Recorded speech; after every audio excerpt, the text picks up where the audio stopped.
ಓಂ ಶ್ರೀ ಸಾಯಿನಾಥಾಯ ನಮಃ. ಶ್ರೀ ಸಾಯಿ ಸಚ್ಚರಿತೆ 8ನೇ ಅಧ್ಯಾಯ. ಮಾನವ ಜನ್ಮದ ಮಹತ್ವ, ಸಾಯಿಬಾಬಾ ಅವರ ಭಿಕ್ಷೆ, ಬಾಯಿಯ ಸೇವೆ, ಸಾಯಿಬಾಬಾ ಅವರ ಶಯನ ಪದ್ಧತಿ, ಕುಶಾಲ್ ಚಂದರಲ್ಲಿ ಆತ್ಮೀಯತೆ.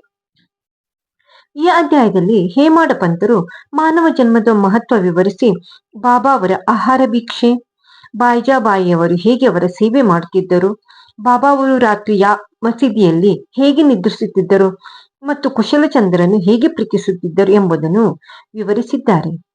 ಮಾನವ ಜನ್ಮದ ಮಹತ್ವ.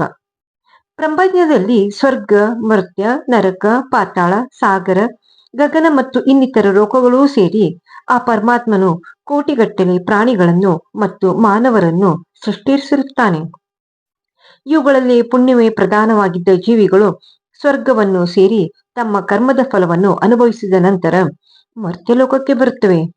ಯಾವುದರಲ್ಲಿ ಪಾಪವೇ ಪ್ರಧಾನವಾಗಿರುವುದು ಅವು ನರಕಕ್ಕೆ ಹೋಗಿ ತಮ್ಮ ಕರ್ಮಾನುಸಾರ ನರಕಯಾತನ ಅನುಭವಿಸುತ್ತವೆ.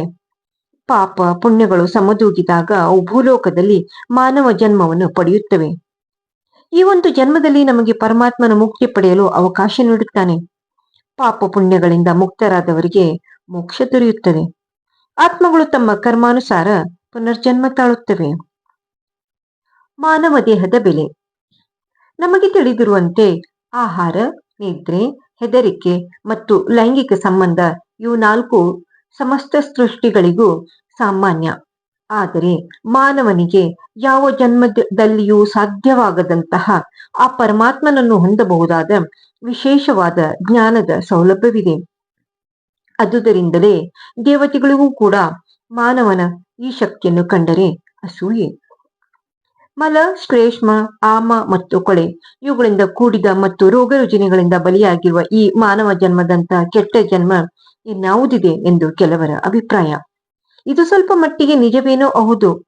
ಈ ನ್ಯೂನತೆಗಳನ್ನೊಳಗೊಂಡಿದ್ದರೂ ಸಹ ಮಾನವ ಜನ್ಮಕ್ಕೆ ಮಹತ್ವ ಹೆಚ್ಚು. ಏಕೆಂದರೆ ಮಾನವನಿಗೆ ಜ್ಞಾನವನ್ನು ಪಡೆಯುವ ಶಕ್ತಿ ಇದೆ.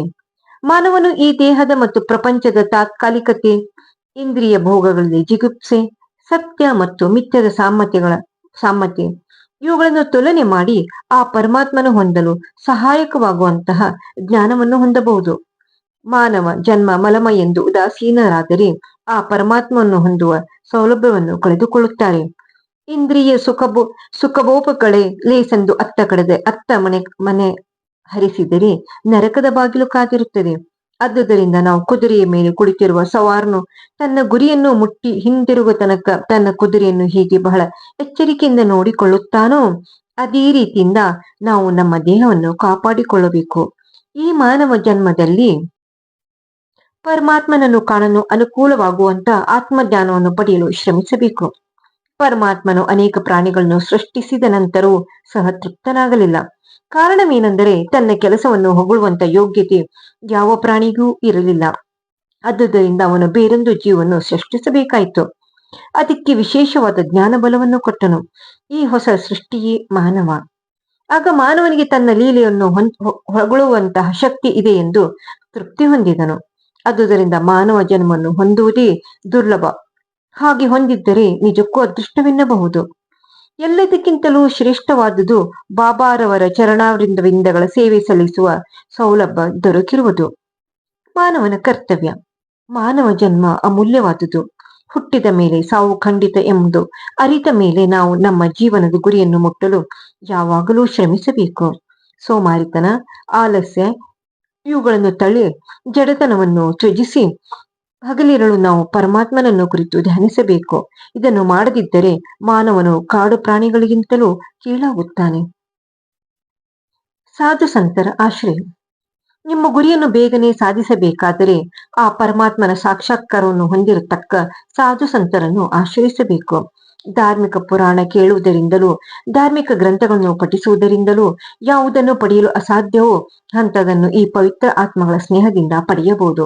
ಹೀಗೆ ದಿನಕರನು ಸಮಸ್ತ ತಾರಾಗಣಗಳ ಕಾಂತಿಗಿಂತ ಮಿಗಿಲಾದ ಬೆಳಕನ್ನು ಕೊಡಬಲ್ಲನು, ಹಾಗೆ ಸದ್ಗುರುವು ಸಮಸ್ತ ಧಾರ್ಮಿಕ ಗ್ರಂಥಗಳು ನೀಡಬಹುದಕ್ಕಿಂತ ಮಿಗಿಲಾದ ಪಾರಮಾರ್ಥಿಕ ಜ್ಞಾನವನ್ನು ನೀಡಬಲ್ಲನು.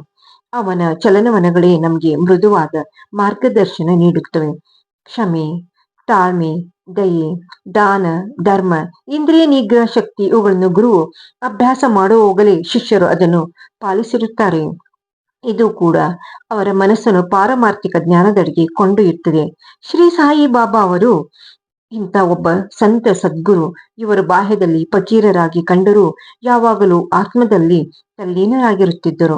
ಪರಮಾತ್ಮನನ್ನು ಅಥವಾ ದೈವತ್ವವನ್ನು ಕಾಣಬಹುದಾದ ಎಲ್ಲ ವಸ್ತುಗಳನ್ನು ಬಾಬಾ ಪ್ರೀತಿಸುತ್ತಿದ್ದರು. ಸಂತೋಷದಿಂದ ಅವರು ಉಬ್ಬುತ್ತಿರಲಿಲ್ಲ, ಅನಾದೃತವೆಂದು ಕುಗ್ಗುತ್ತಿರಲಿಲ್ಲ. ಧನಿಕರಾಗಲಿ ಭಿಕಾರಿಯಾಗಲಿ ಇಬ್ಬರು ಅವರಿಗೆ ಒಂದೇ. ತಮ್ಮ ದೃಷ್ಟಿ ಮಾತ್ರದಿಂದಲೇ ಭಿಕಾರಿಯನ್ನು ಧನಿಕನನ್ನಾಗಿ ಪರಿವರ್ತಿಸುವ ಪ್ರತಿಭೆ ಅವರಲ್ಲಿತ್ತು. ಅಂತಹ ಬಾಬಾ ಶಿರಡಿಯ ಪ್ರತಿ ಮನೆ ಮನೆ ಬಾಗಿಲಿಗೂ ಹೋಗಿ ಭಿಕ್ಷೆ ಬೇಡುತ್ತಿದ್ದರು. ಅದು ಹೇಗೆಂಬುದನ್ನು ಈಗ ನೋಡೋಣ. ಬಾಬಾ ಅವರ ಭಿಕ್ಷೆ. ಅಮ್ಮ, ನನಗೆ ಒಂದು ಚೂರಿ ರೊಟ್ಟಿ ನೀಡುವಿರಾ ಎಂದು ಬಾಬಾ ಪ್ರತಿ ಮನೆ ಮನೆ ಬಾಗಿಲಿಗೂ ಹೋಗಿ ಭಿಕ್ಷೆ ಬೇಡುತ್ತಿದ್ದರು. ಬಾಬಾ ಅವರಿಗೆ ನೀಡಿದವರೇ ಧನ್ಯರು. ಅವರು ಭಿಕ್ಷಾ ಪಾತ್ರೆಯನ್ನು ಹಿಡಿದುಕೊಂಡು ಜೋಳಿಗೆಯನ್ನು ಸಿಕ್ಕಿಸಿಕೊಂಡು ಪ್ರತಿ ಮನೆಯ ಬಾಗಿಲಿಗೂ ಹೋಗುತ್ತಿದ್ದರು.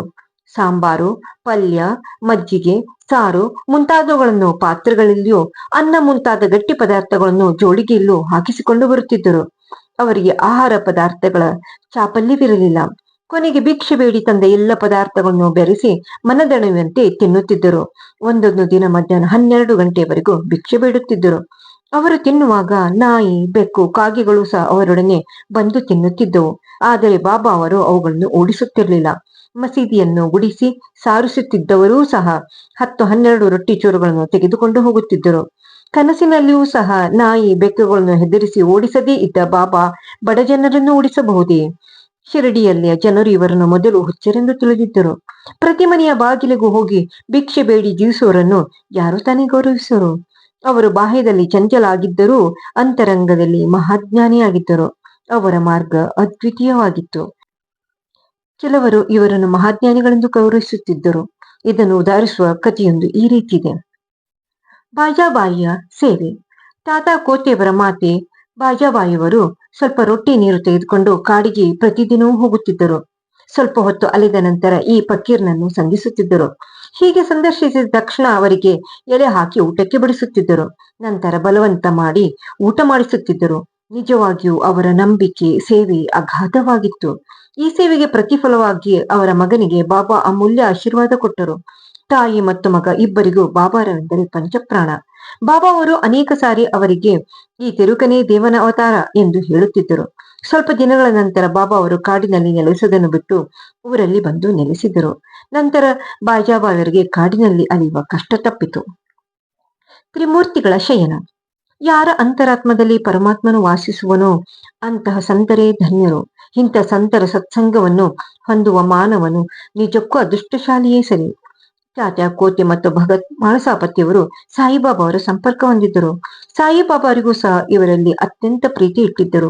ಈ ಮೂವರು ಒಬ್ಬರು ಪಶ್ಚಿಮಕ್ಕೂ ಮತ್ತೊಬ್ಬರು ಪೂರ್ವಕ್ಕೂ ಮಗದೊಬ್ಬನು ಉತ್ತರಕ್ಕೂ ತಲೆ ಮಾಡಿಕೊಂಡು ಕಾಲುಗಳನ್ನು ಒಂದೆಡೆ ಕೂಡಿಸಿಕೊಂಡು ಮಸೀದಿಯಲ್ಲಿ ಮಲಗುತ್ತಿದ್ದರು.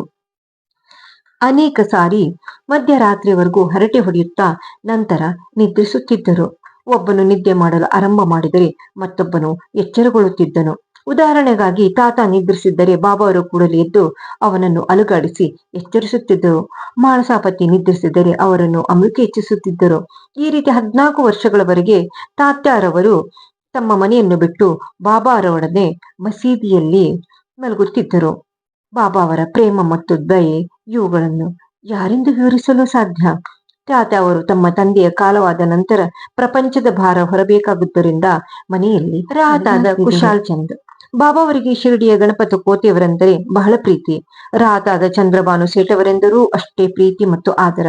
ಶ್ರೀ ಸೇಠ್ ಅವರು ಗತಿಸಿದ ನಂತರ ಅವರ ಸೋದರಿಯ ಮಗನಾದ ಕುಶಾಲ್ ಚಂದ್ ಅವರನ್ನು ಅದೇ ರೀತಿ ಪ್ರೀತಿಸುತ್ತಿದ್ದರು.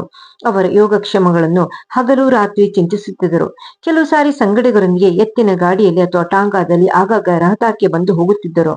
ರಹತಾಕ್ಕೆ ಹೋದಾಗ ಅಲ್ಲಿನ ಭಕ್ತರು ವಾದ್ಯ, ಮೃದಂಗ ಮೊದಲಾದವನ್ನು ವಾದ್ಯ ವೈಭವಗಳೊಡನೆ ಬಾಬಾ ಅವರನ್ನು ಸ್ವಾಗತಿಸುತ್ತಿದ್ದರು. ನಂತರ ಊರಿನಲ್ಲಿ ಮೆರವಣಿಗೆ ಮಾಡುತ್ತಿದ್ದರು. ಕುಶಾಲಚಂದರು ಬಾಬಾ ಅವರನ್ನು ಮನೆಗೆ ಕರೆದುಕೊಂಡು ಹೋಗಿ ಆದರಾತಿಥ್ಯ ಮಾಡುತ್ತಿದ್ದರು. ಅಲ್ಲಿ ಸ್ವಲ್ಪ ಕಾಲವಿದ್ದ ನಂತರ ಶಿರಡಿಗೆ ಹಿಂತಿರುಗುತ್ತಿದ್ದರು. ಶಿರಡಿಯು ರಾಹತ ಮತ್ತು ನೇಮ್ಗಾಂವ್ಗಳಿಗೆ ಸಮದೂರದಲ್ಲಿದೆ. ಬಾಬಾ ತಮ್ಮ ಜೀವನಮಾನದಲ್ಲಿ ಈ 2 ಹಳ್ಳಿಗಳಿಂದಾಚೆ ಹೋಗಿರಲಿಲ್ಲ. ಅವರು ರೈಲು ಬಂಡಿಯನ್ನು ನೋಡಿಯೇ ಇರಲಿಲ್ಲ. ಆದರೂ ಬರುವ ಕಾಲ, ಹೊರಡುವ ಕಾಲ ಎಲ್ಲ ತಿಳಿದಿರುತ್ತಿದ್ದರು. ಶಿರಡಿಯಿಂದ ಹೊರಡುವ ಸಮಯದಲ್ಲಿ ಬಾಬಾ ಅವರ ಆಜ್ಞಾನುಸಾರ ವರ್ತಿಸಿದವರಿಗೆ ಪ್ರಯಾಣ ಸುಗಮವಾಗಿರುತ್ತಿತ್ತು. ಉಳಿದವರಿಗೆ ಎಡರು ತೊಡರುಗಳು ಸಾಮಾನ್ಯವಾಗಿ ಸಂಭವಿಸುತ್ತಿದ್ದವು. ಈ ವಿಚಾರವನ್ನು ಮುಂದಿನ ಅಧ್ಯಾಯದಲ್ಲಿ ನೋಡೋಣ. ಶ್ರೀ ಸಾಯಿ ಪ್ರಣಾಮ್. ಓಂ ಶ್ರೀ ಸಾಯಿನಾಥಾಯ ನಮಃ. 8ನೇ ಅಧ್ಯಾಯ ಮುಕ್ತಾಯವಾಯಿತು. ನನ್ನ ಚಾನಲ್ ಸಬ್ಸ್ಕ್ರೈಬ್ ಮಾಡಿ, ಶೇರ್ ಮಾಡಿ, ಲೈಕ್ ಮಾಡಿ. ಧನ್ಯವಾದಗಳು. ಓಂ ಶ್ರೀ ಸಾಯಿನಾಥಾಯ ನಮಃ.